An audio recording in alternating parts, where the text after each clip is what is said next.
Baik, bismillahirrahmanirrahim. Perkenalkan, nama saya Audia Syafira dengan NIM 9030122022.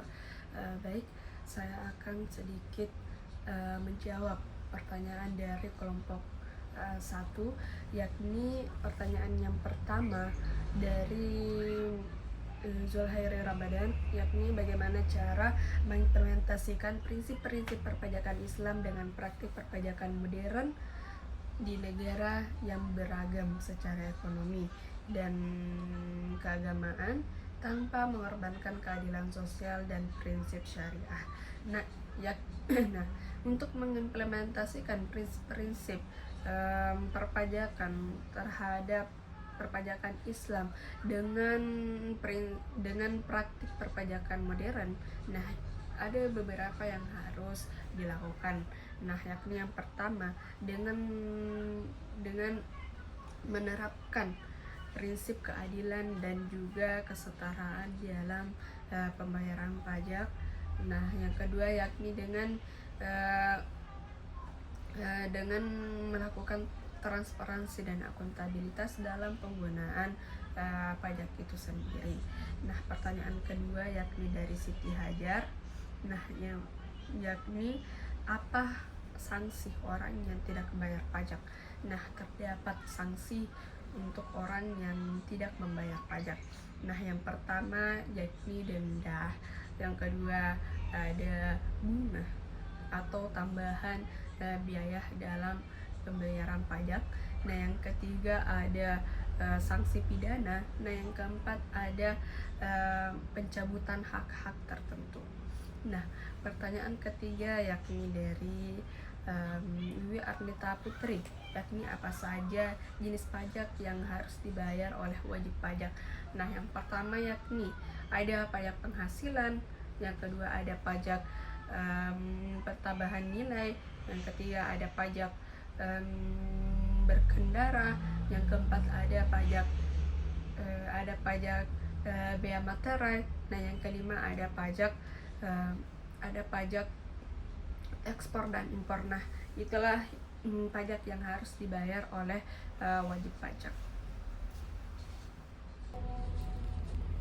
Baik, saya akan menjawab pertanyaan dari kelompok 2, yakni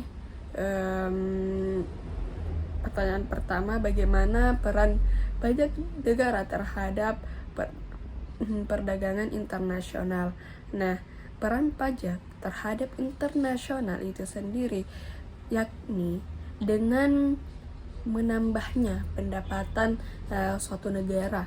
Yang kedua yakni mengatur dan mengawasi arus barang dan jasa yang masuk dan keluar dari suatu negara. Nah, pertanyaan kedua yakni bagaimana, apakah ada perbedaan tarif pajak antara daerah maju dengan daerah berkembang di Indonesia. Nah, perbedaan tarif pajak antara daerah maju dan berkembang di Indonesia itu sendiri, tarif pajak dapat berbeda-beda tergantung pada jenis pajak dan lokasinya. Nah, namun secara umum daerah maju dan berkembang memiliki tarif pajak yang sama. Nah, namun ada beberapa insentif pajak yang diberikan kepada daerah berkembang, yakni seperti tarif pajak yang lebih rendah atau industri yang berlokasi di daerah berkembang. Nah, yang kedua yakni insentif pajak untuk investasi di daerah berkembang. Yang kedua pembebasan pajak untuk industri yang berlokasi daerah tertentu. Nah, yang ketiga, pertanyaan ketiga yakni bagaimana mekanisme alokasi dan distribusi dana dari pajak daerah terhadap pembangunan infrastruktur di daerah. Nah, dan apa tantangan utama yang dihadapi pemerintah daerah dalam optimalisasi penggunaan dana tersebut. Nah, mekanisme alokasi dan distribusi dana pajak daerah seperti dana pajak daerah itu dikumpulkan oleh pemerintah daerah melalui berbagai sumber seperti pajak bumi dan bangunan, pajak berkendara bermotor dan lain-lainnya. Nah, kemudian dialokasikan untuk berbagai kegiatan pembangunan seperti pembangunan infrastruktur, pendidikan dan juga kesehatan. Nah, pemerintah juga dapat menggunakan dana pajak daerah dengan menggunakan untuk membiayai gaji pegawai, gaji pemerintah, membayar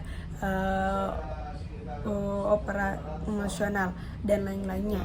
Nah, terdapat tantangan utama yang dihadapi pemerintah daerah dalam optimalisasi penggunaan dana daerah seperti kurangnya transparansi dan akuntabilitas dalam pengalokasian dana pajak daerah, kurangnya partisipasi masyarakat dalam pengambilan keputusan tentang penggunaan pajak daerah.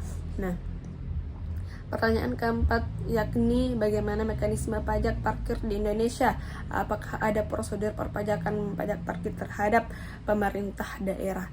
Nah, mekanisme peran pajak parkir di Indonesia yakni pajak parkir dilaksanakan dengan penggunaan jasa parkir dengan menggunakan lahan parkir yang disediakan oleh pemerintah daerah atau swasta.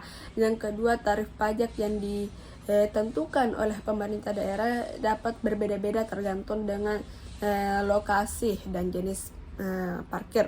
Dan yang ketiga, jenis pajak parkir dapat dibayar secara tunai atau non tunai melalui berbagai metode pembayaran, yakni e-money dan juga aplikasi.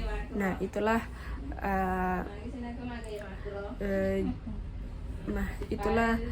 penjelasan sedikit dari saya. Assalamualaikum warahmatullahi wabarakatuh.